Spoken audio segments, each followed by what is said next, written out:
right, and we are now recording.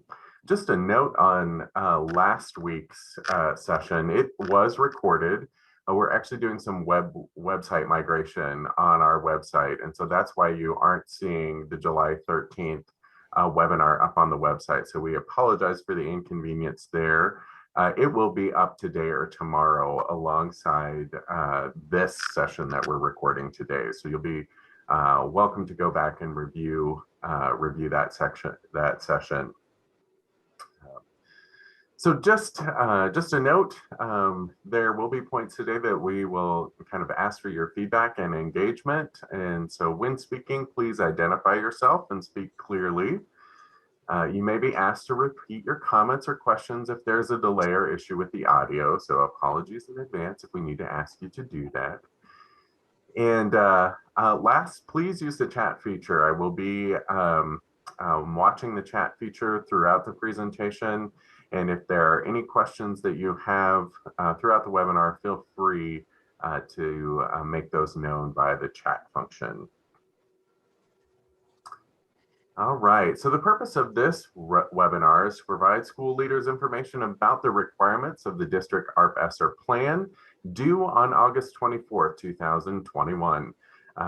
We will address some hot topics of frequently asked questions that we have been receiving about the template, and we'll take some time to review the district ARP ESSER Plan template. Presenters today will be myself. My name is Jeff Kirksey. I am the ESSER Program Manager. I work directly with schools as they are working on all components of ESSER funding, whether that's fielding allowable use questions, reviewing and approving e-grant applications, capital expenditure request, in addition to helping provide some support and clarity through the ARP ESSER planning process.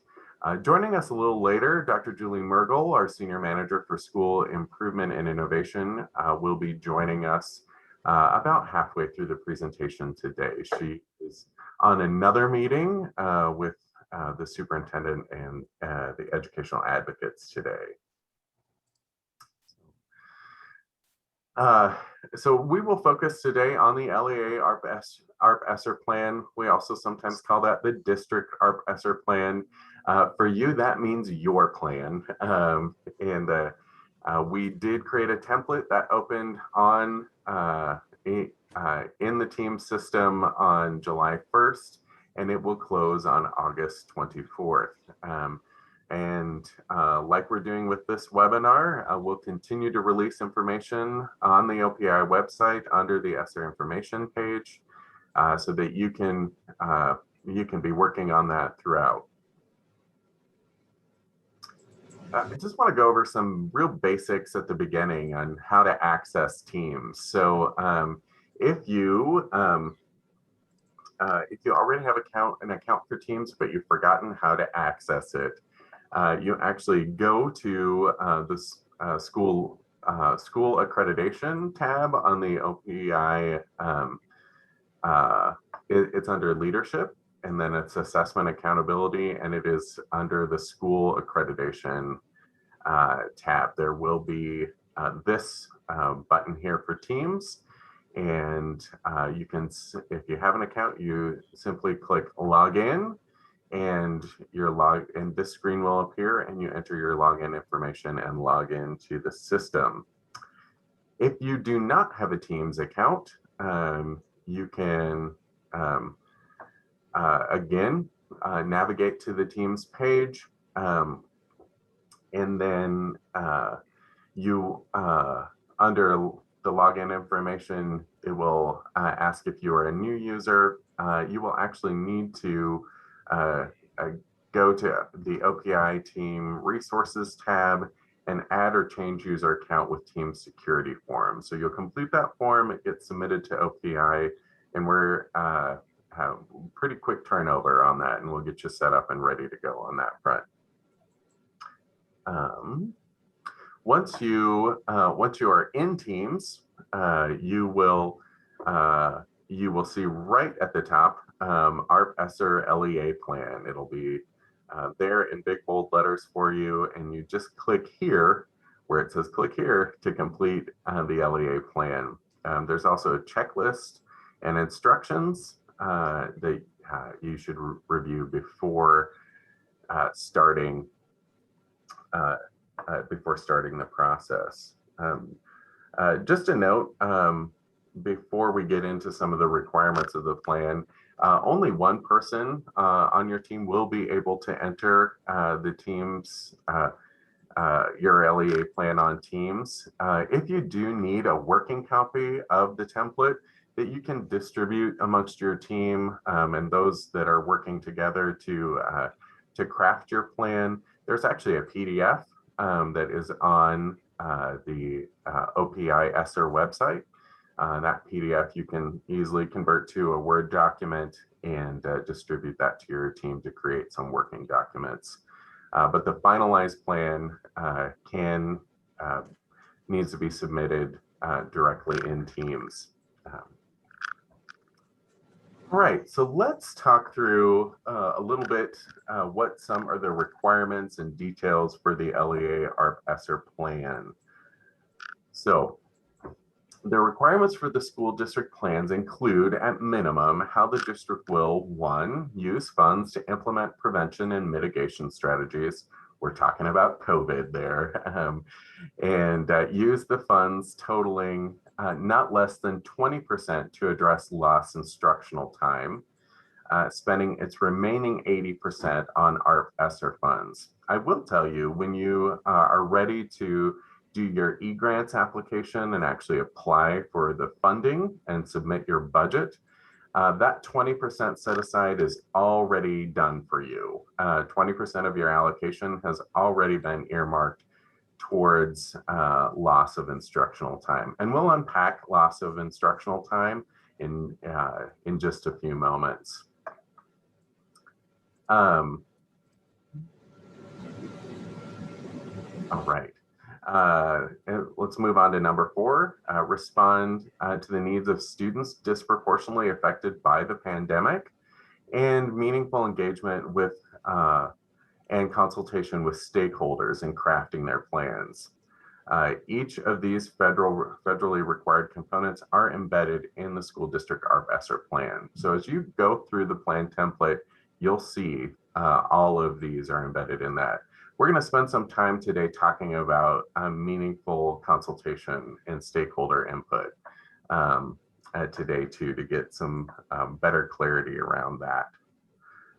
In addition to those 5, the U.S. Department of Education requires the OPI to support and monitor each school's district use of ARP ESSER funds, including the implementation of evidence-based strategies, address the student groups specifically that were disproportionately impacted by the pandemic, and all of those groups are actually listed for you in the template, and identify, re-engage, and support students who have experienced the impact of lost instructional time.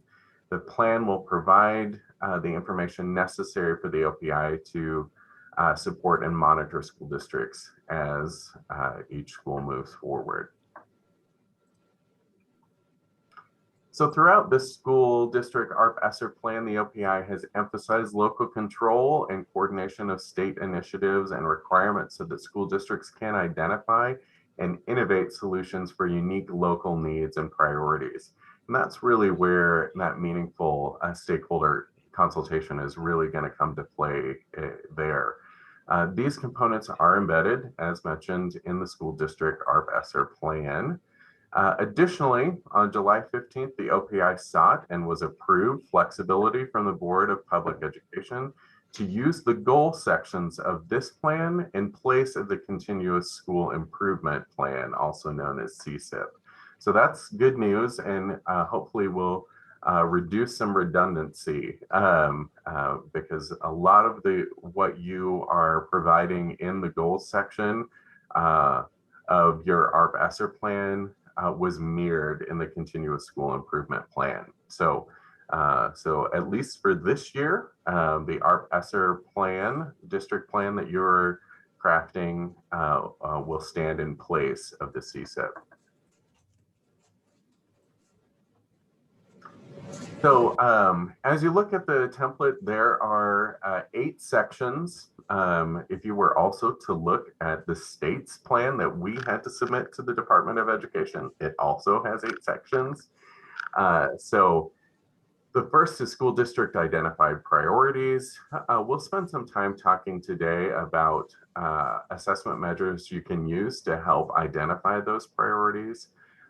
There's a section on meaningful consultation, and we'll highlight that some today too. You'll get a chance to articulate your goals.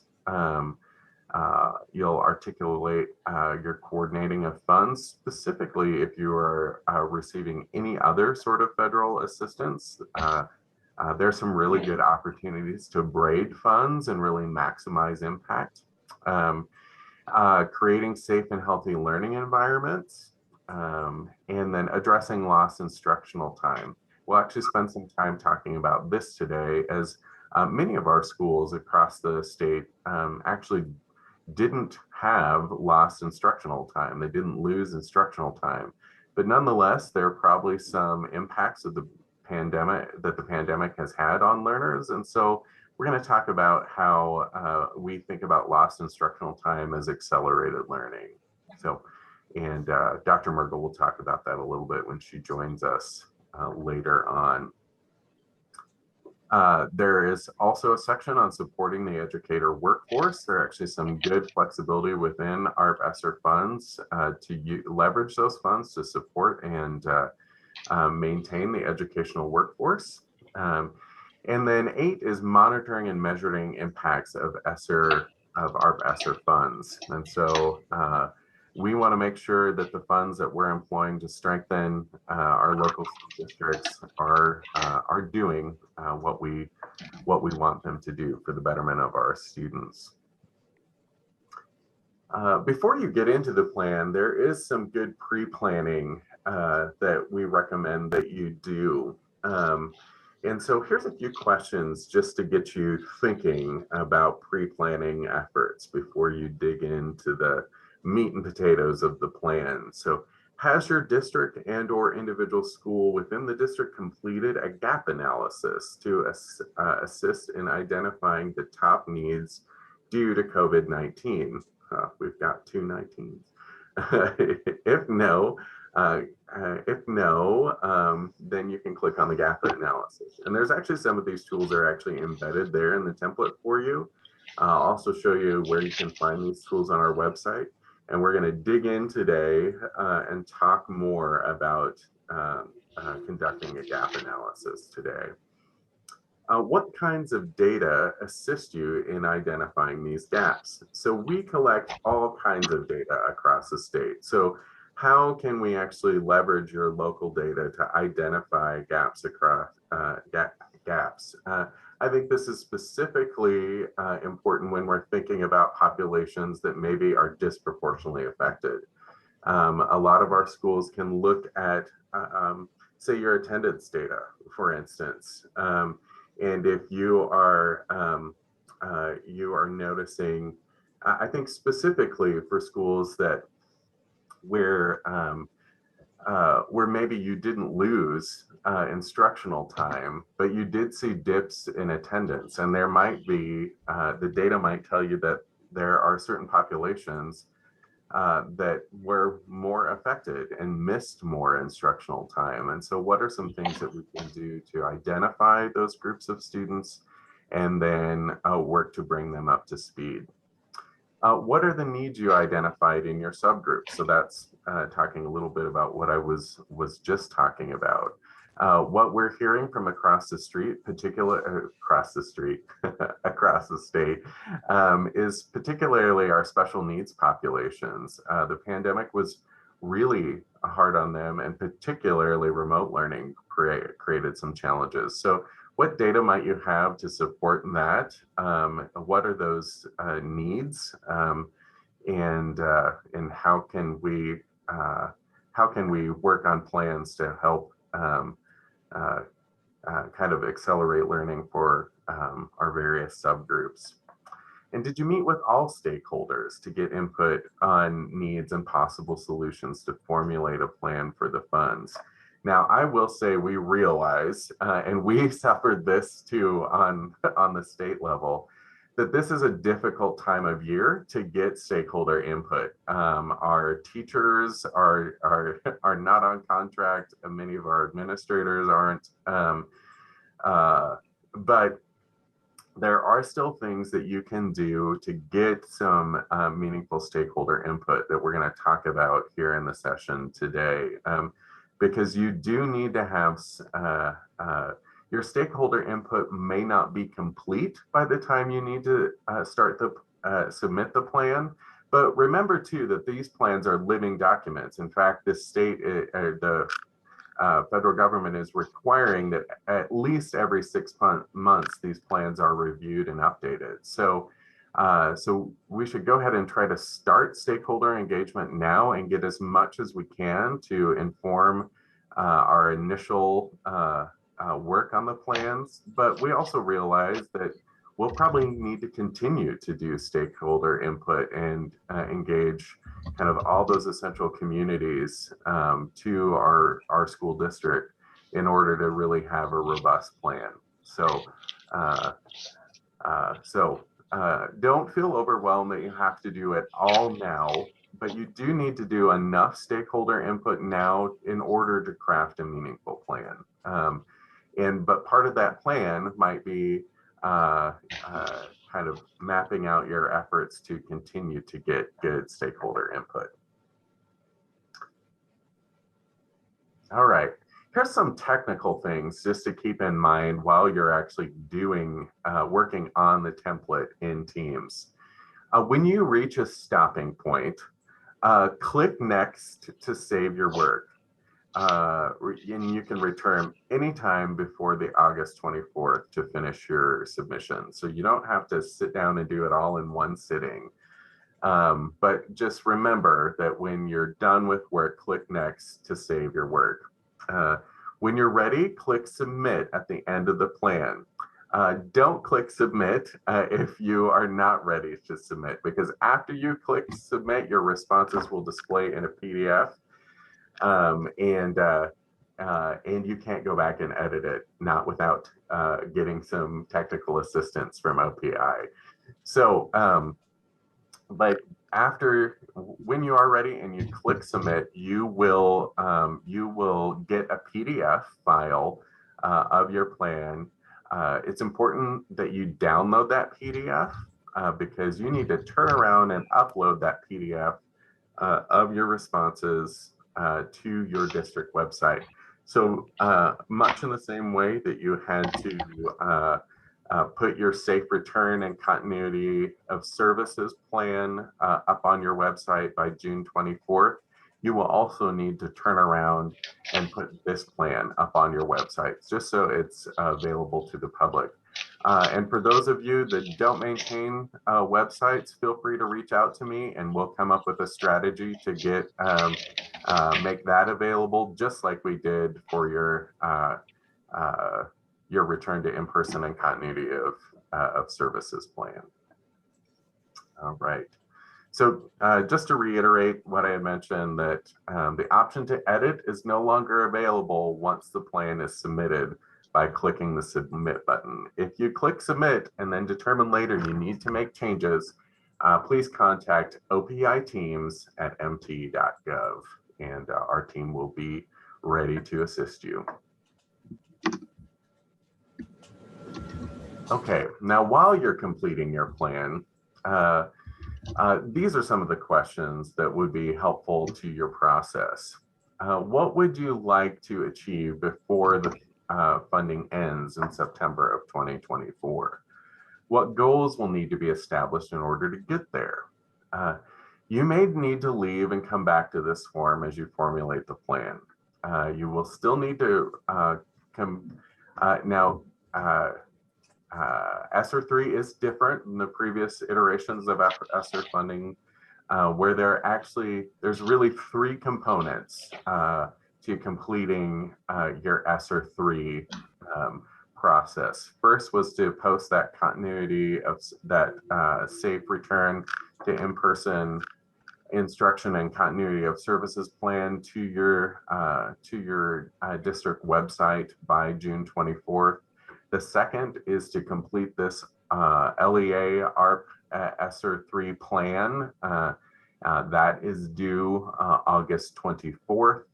And then the last thing that you'll need to do is complete the e-grant application for ESSER 3. That is due September 1st.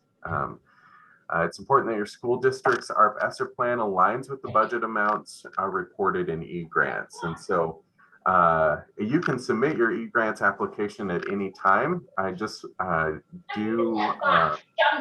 am cautioning folks to submitting their e-grants application early before they've actually done their ARP ESSER plan, because that ARP ESSER plan should really inform the budget. You can do it vice versa, but hopefully the level of conversations that you're having in crafting your plan might shape your budget. It's no worries if you've already submitted your your e-grants application. You can always submit amendments to then align your e-grants application to your ARP ESSER plan if you are doing that in reverse order. So, Jeff, I'm sorry, this is Virginia. We've got a couple of questions. Oh, good question, Hannah. If we have a separate elementary and high school district, do we have to submit two plans? The answer to that question is no,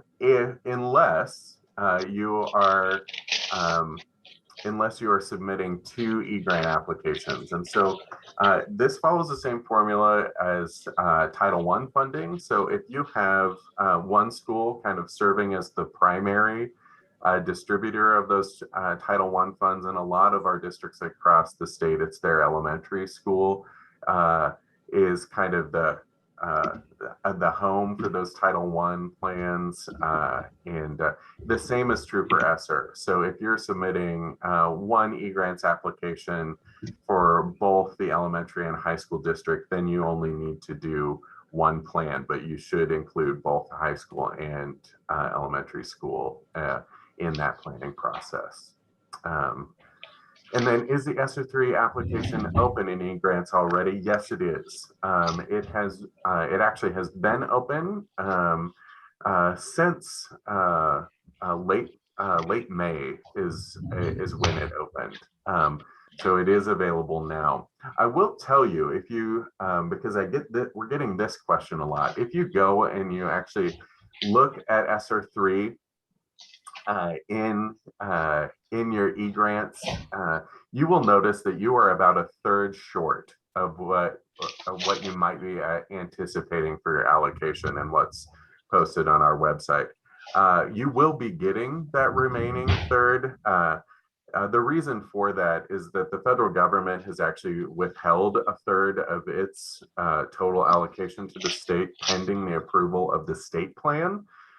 We hope to have that wrapped up really quickly. So we submitted the state plan on June 7th.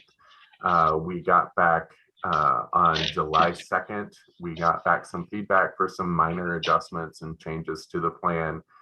We are submitting those this morning, and we anticipate to hear back from Ed relatively soon that we can move forward. Once our plan is approved, then the federal government will release that remaining third, and we will then in turn release that to you. And so, but if you were to look at your ESSER 3 application today, I've had a lot of concerned clerks and superintendents call me and saying, we are missing a significant amount.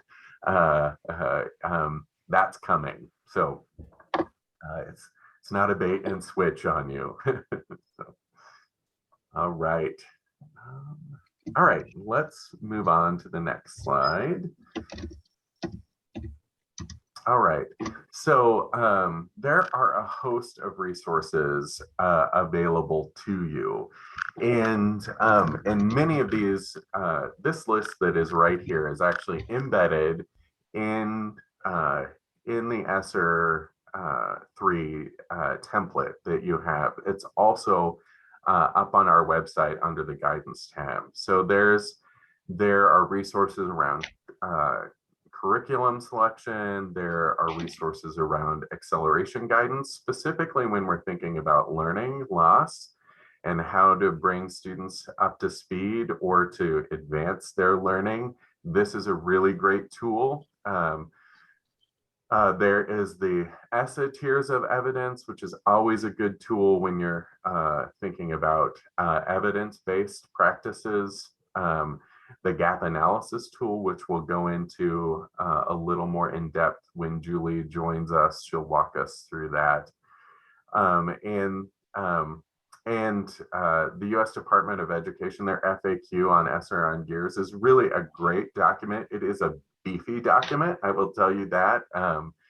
But particularly if you're thinking about using ESSER funds for employee compensation or retention or recruitment initiatives, it's a really great resource. Actually, the D section of this on pages, I think it's 46 and 47 of the guide are really good tools in kind of helping you think through that. There is the FAQs for maintenance of equity requirements. And then there's also the link to our ESSER website, which we do. We are probably making updates to that at least every week. And then there's some really good information around social and emotional learning priorities as well. So, all right, let's hit a couple of the hot topics that we have been discussing. I'll go ahead and talk us through a couple of these, and then when Julie comes on, she'll talk us through a couple of the others. But first, we're going to talk a little bit more about stakeholder input and meaningful consultation. We've had some good dialogue from school districts asking for some questions and guidance around that. We're going to talk more about lost instructional times and learning acceleration. Just as in my conversation with folks across the state, particularly if you actually didn't lose any instructional time, that's been a real hang up for folks. They're like, well, how do we compensate for instructional time that we actually didn't lose? Like, does that mean that we're not eligible for funding? And we know that and thankfully the federal government also knows that the lost instructional time is not the only impact of the pandemic on our learners. And so the funds have a broad use, but what the federal government is requiring is at least 20% of your funding needs to really be focused on enhancing student learning. And so we'll spend some time talking about that. And then finally, we'll walk you through kind of the gap analysis tool that we have available for you. All right, so let's talk a little bit about stakeholder input. So what are recommended best practices for LEAs to meet stakeholder input? So best practices might include community-wide public notice and comment process with an optional survey to gather input from various required stakeholder groups. School board meetings are a good way to get some degree of community input. You'll definitely get board member input, which you need through school board meetings. I do want to caution you, don't make school board meetings your only course for getting community-wide input. It is a good one, but it has its limits. Small group meetings or public forums would also be useful in the process. But regardless of the process followed, the LEA must document all the applicable stakeholder groups were included in the process and that meaningful consultation occurred. Documentation of plans and public comments needs to be saved locally, as the OPI may request documents as part of the compliance monitoring or for ESSER grantees. So Yeah, and so so a couple things to say here. We do know that you have a limited amount of time before your plan is due. But we do feel like there is still time to get some meaningful stakeholder input. You know, in this here at the state, we had a little less than a month to actually do this for our state plan, and so we kind of went about a strategy of we did do a survey that we distributed really widely. We identified what some of those subgroups are, and we target those groups specifically, sending out a survey. We also hosted some open forum webinars in the month of May to where we could seek feedback. And I have seen some schools have used pretty well. They've done like public meetings where they are just asking the community about what the student learning experience was like through the pandemic, and asking the community what do they think the district's priorities need to be as we move into a new school year, and we move into a kind of a post-pandemic approach. At least we are hopeful we're post-pandemic, but that's but in case we're not, that's the reason that you also have to have those return to in-person instruction plans at your ready. So, a question I had for you is, so here are some things that we have seen districts using. So surveys, virtual input webinars, board meetings with public comment. I think it'd be important that if you're using a board meeting for public comment, you actually have your agenda item that is promoted to the community is really clear, that we want feedback on kind of pandemic priorities as we move forward, so that the public is kind of well prepped to provide that feedback in a board meeting. Mass email or bulletins with options to gather stakeholder input. So if you do have a survey, and this doesn't have to be an exhaustive survey, you are really kind of taking the temperature of your constituencies, and really trying to assess what they feel like the priorities are, so that you can take that into consideration as you craft your plan. So I know a number of schools actually use Facebook, have Facebook groups. They have pushed out surveys through their Facebook communities, their social media platforms. But I'm curious, those of you that are on, as you think about stakeholder input, what are some of the things that you're either doing or thinking about doing to get good stakeholder input? So feel free to take yourself off mute and share a little bit about what you're doing and what you're thinking about doing.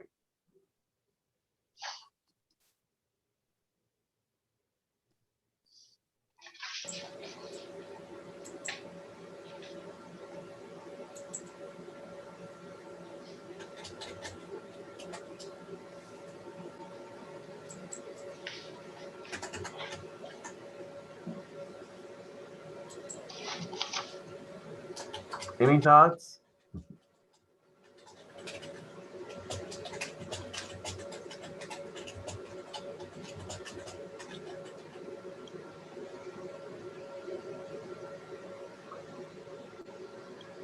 I'm going to insert one additional comment, because we've also, including stakeholder input, we also know that uh, uh, you're relying a lot on kind of your year-round staff that are here in the summer to be involved in crafting this plan. So a lot of times this means superintendents and clerks are working on this plan together, and that's great. We know how important you are to the role.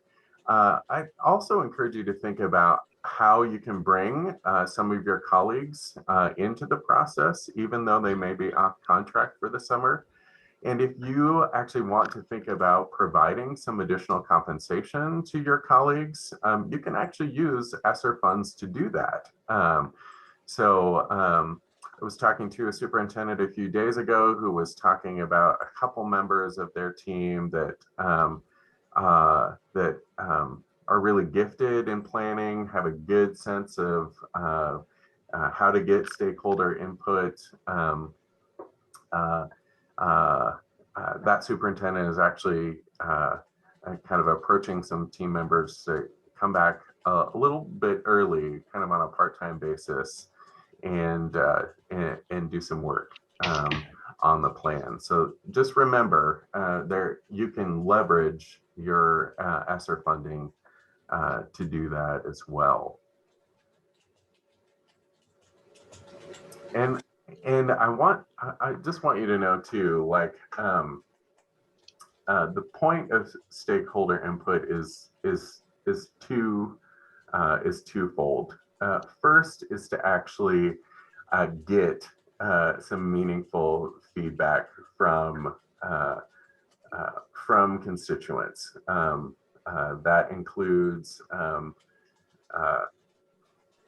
kind of our special populations, our parents and families, and our colleagues as educators, our colleagues that are kind of staffing the operations of our schools.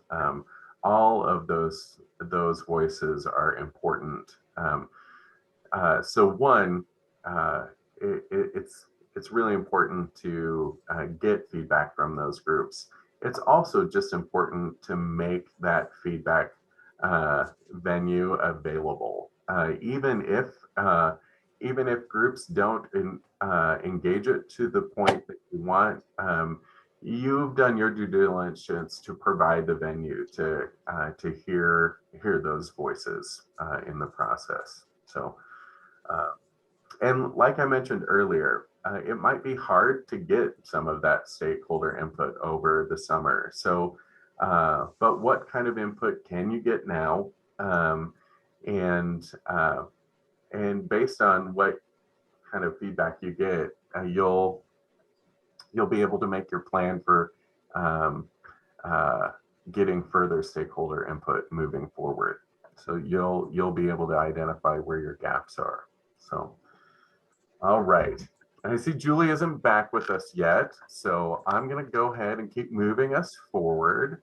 But we have had a lot of questions about, like I said, loss in instructional time, and schools being, well, we didn't really lose instructional time, so how does this still apply to us? And so I think it's important to think about lost instructional time as you can kind of think of it from that deficit model. It's like students have lost meaningful instructional time and we need to work to bring them up to speed. But you can also think of it from more of an asset model too, where we're thinking about learning acceleration. So how do we move students forward from where they're at? So the primary focus of remediation is mastering concepts of the past. Acceleration, on the other hand, strategically prepares students for success in the present. So this week on this content, rather than concentrating on a litany of items that students have failed to master, acceleration readies students for new learning.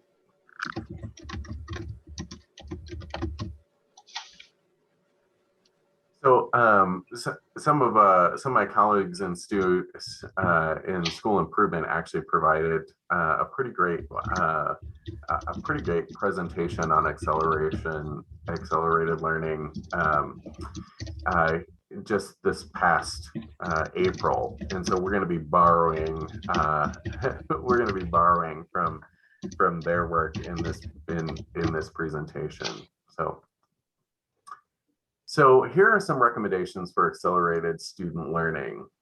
One, prioritize the most critical prerequisite skills and knowledge for each subject area and grade level now. Plan your approach to diagnose students' unfinished learning in that prerequisite content, knowledge, and those prerequisite skills.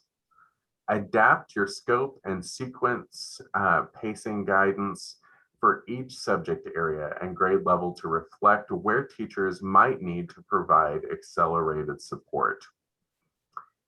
Train your teachers and leaders to diagnose students' unfinished learning and provide acceleration support. Monitor your students' progress on grade appropriate assignments and adjust your supports for teachers and leaders based on student results.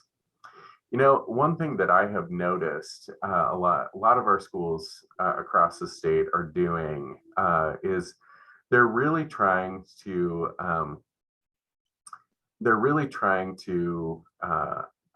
increase kind of the personnel, kind of boots on the ground to journey with students in their learning process.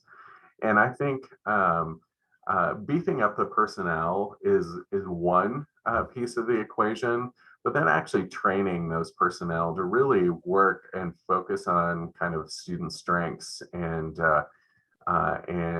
having an accelerated learning approach could really be very meaningful for those additional supports, staffing supports that are being put into place. Let's talk a little bit about gap analysis. So here's a fun diagram for you. So your current state and your desired state. Gap analysis is simply what's in between. So what are the key steps to bridge the gap to bring you to where you want to be? And from that gap analysis, you can develop your action plan. So there's actually the template that we provide both within for gap analysis. It's both available in the ESSER ARP template as well as on our website.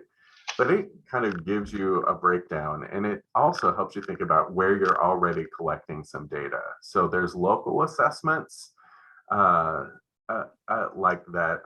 like what is listed there. There's also state assessments for elementary and state assessments for high school and middle school. And you can actually use kind of all of those assessments to help identify kind of where you're at and where your needs are. So some additional data points to consider. Attendance, we talked about that a little bit earlier when we're specifically thinking about some of our subpopulations. Graduation rates, student engagement, behavior, discipline, technology use, and then there's things that you can use to kind of assess your educational workforce too, your teacher retention, teacher recruitment, teacher attendance, professional learning offerings and what types, and then walk through data. So kind of once you have, once you kind of look at all the data that you have accessible to you, then it's important to kind of pause and think, what types of additional data do we have? Like, there might be things beyond what we've listed that would be really useful to your process.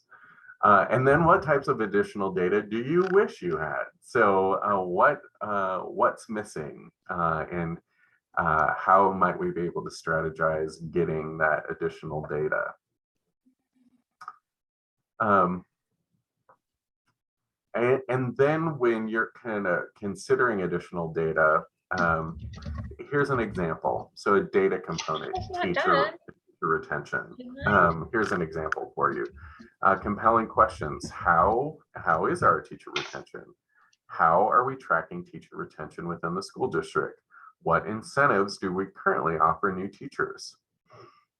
What are some of the reasons teachers, staff leave our school? Do you do an exit process, an exit interview process? And where you could use some of that information. Does the school climate support teachers remaining in the school district? A number of our schools across the state do school climate assessments, and so those can be a good tool to use. And then your next steps, determine what's next. Evaluation of teacher pay scale, evaluation of staff support services. Another thing that you could put in there is a evaluation of professional development supports that you provide. So all of those would be helpful to include. So Julie, I see that you're on. Welcome. I did go over these, but I wondered if you wouldn't be willing, before we go on to next steps.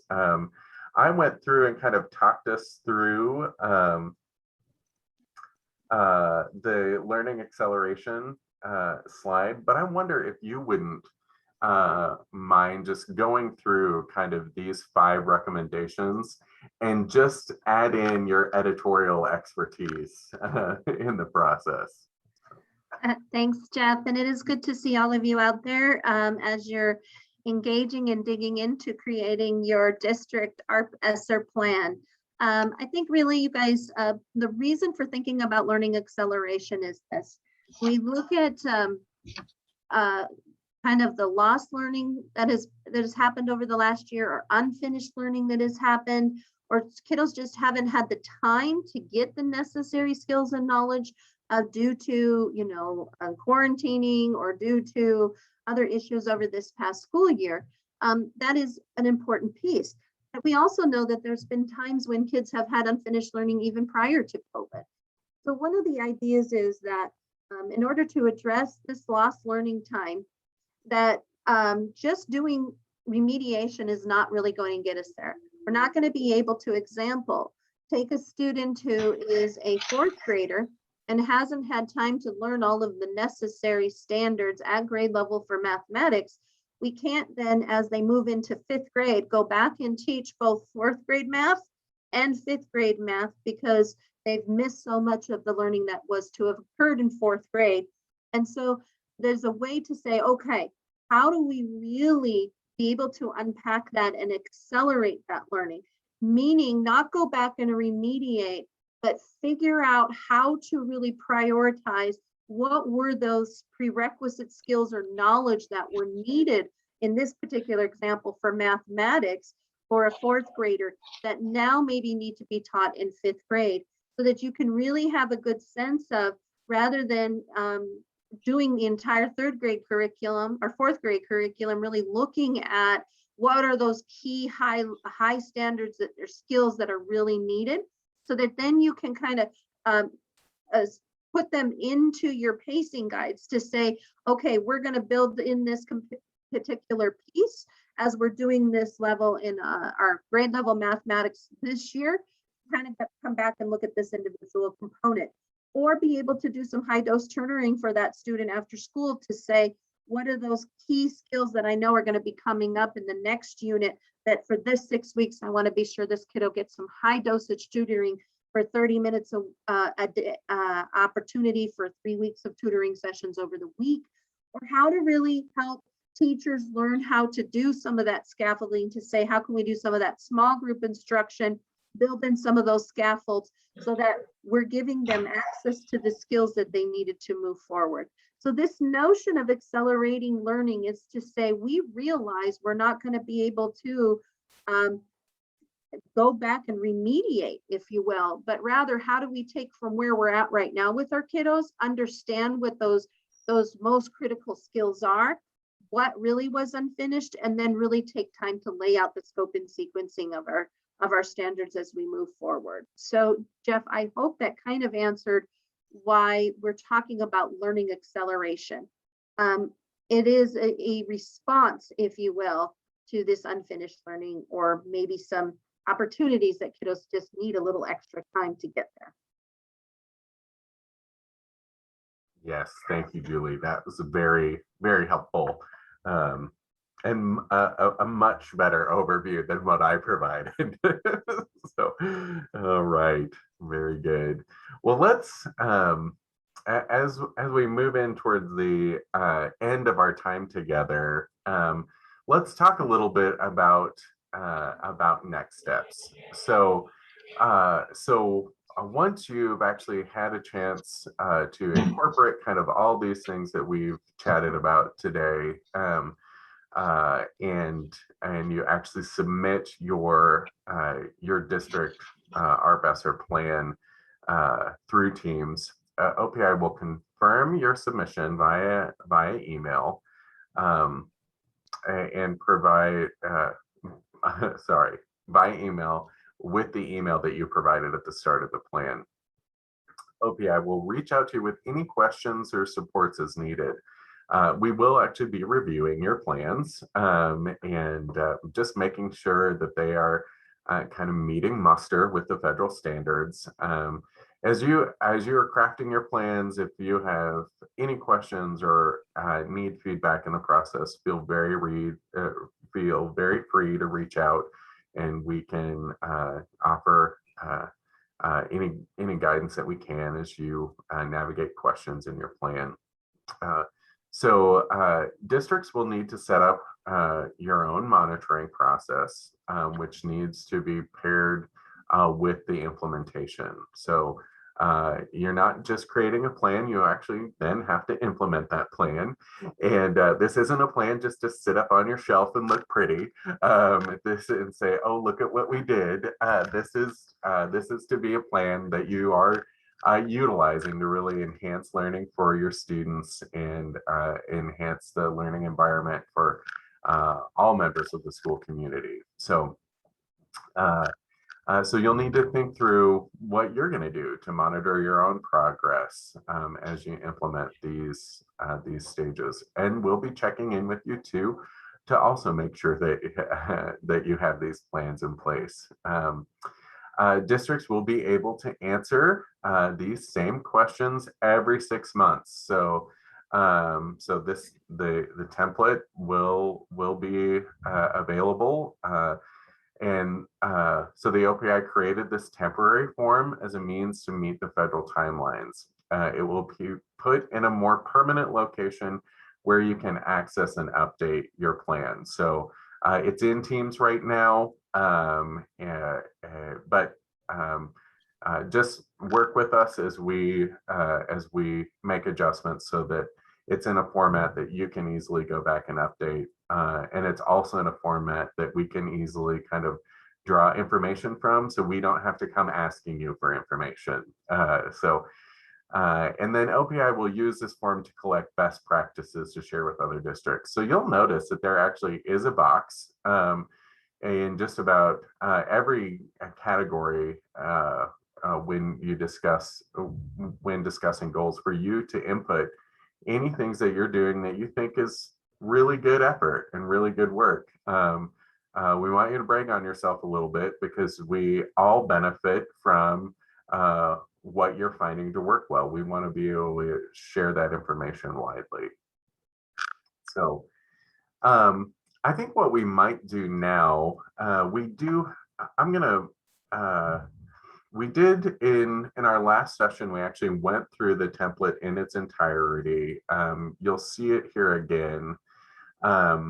We're happy to go over any component if anybody on the webinar today wants us to go a little bit more in depth.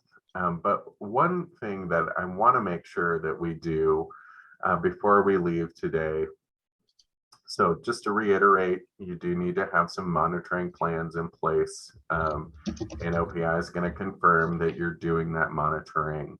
But one thing I want to make sure that you see before we head out today, I get lots of questions, and I'm happy to take your questions, so don't take it wrong. But there are lots of questions I received. There are answers available to you on the website. So if you go to the OPI website, on our homepage, right under the picture of the superintendent is the Find ESSER information. If you click that button, that is going to take you to a host of resources, including all the important dates and timelines. There's a timeline there with in-depth information that's available for you. And then under the guidance, there is a slew of guidance for you. And our guidance is listed in chronological order. So, so guidance related to ESSER 1 is listed first, but as we move through ESSER 2 and ESSER 3, all the latest ESSER 3 guidance is actually found at the bottom of that guidance tab. And we typically flag it with words that say new. So it's a great resource that's available for you. So.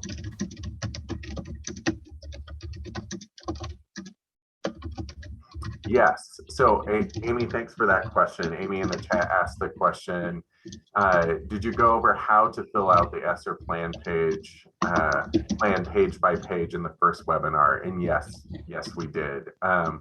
And we may revisit that in our last webinar too. We're shaping these webinars based on what we're hearing from you working in the field. And so if there are questions that you're encountering and those are coming our way, we tend to shape these webinars around those questions. So, right. Amy, this is Julie.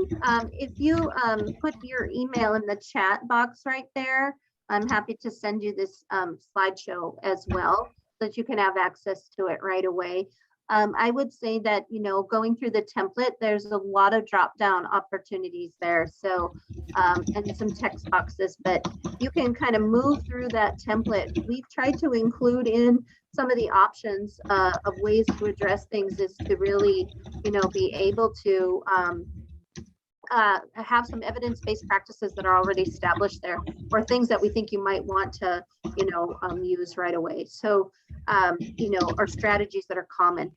There's some places in there too on educator workforce development, some things around what are you doing to recruit more teachers, or how are you using some funding to, you know, stabilize your workforce or retain folks. So there's lots of different areas in there, and there are 8 different sections, but I'm happy to, you know, walk through that with you. There is a PDF version of it. I don't know if Jeff shared with you guys on the OPI webpage, so that you can kind of, you know, take that, download that into a Word doc and really be kind of going through it and using it as a planning tool, so that when you get ready to actually implement it in teams, you're at your final stage and just can kind of go through and fill out the form, if you will. That is correct, Sherry. Wonderful question. Districts will not be required to submit a CSEP in the fall if they are accepting ARP ESSER dollars and completing this plan. Yep. There's a section in the plan for goals that does include anything that we would be gathering from the CSEP.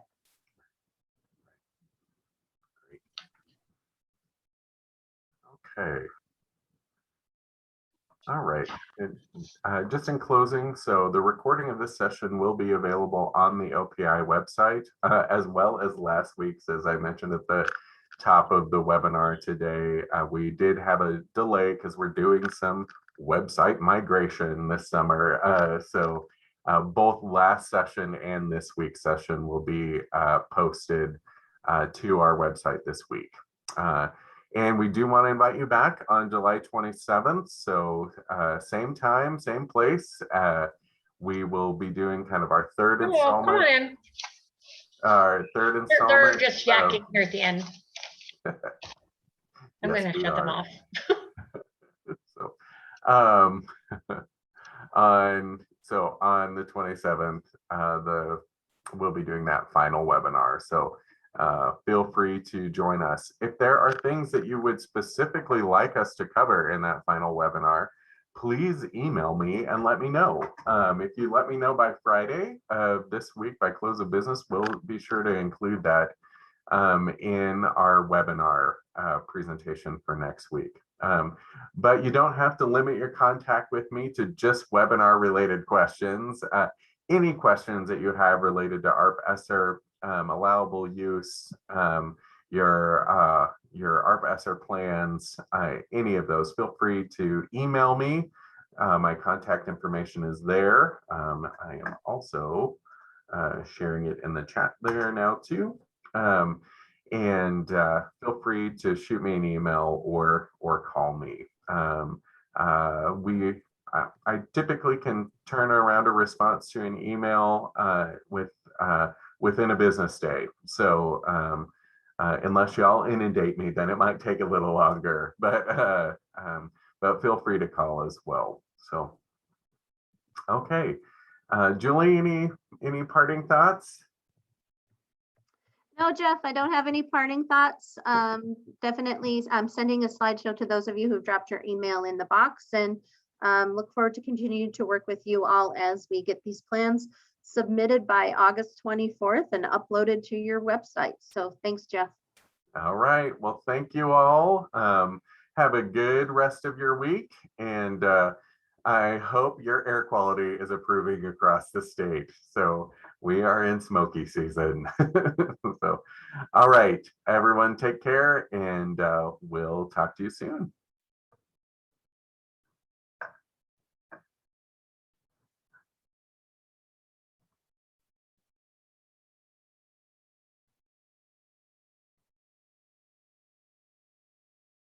Jeff, this is Julie. I'm just grabbing those last two emails out of the box. So Great. don't close out until I grab them if you don't All mind. right. Thanks. I won't. So, all right.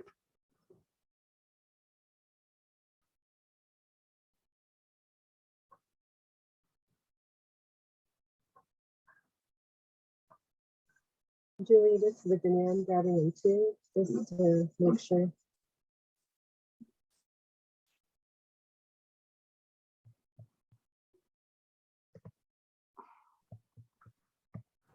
Julie, too, I think you have to stop recording. It's not allowing me to. So, Okay. so. Let's see. I don't know, it's not giving me the option to do that. Hold on one sec while I just get these last couple in there. Sure. Stop recording.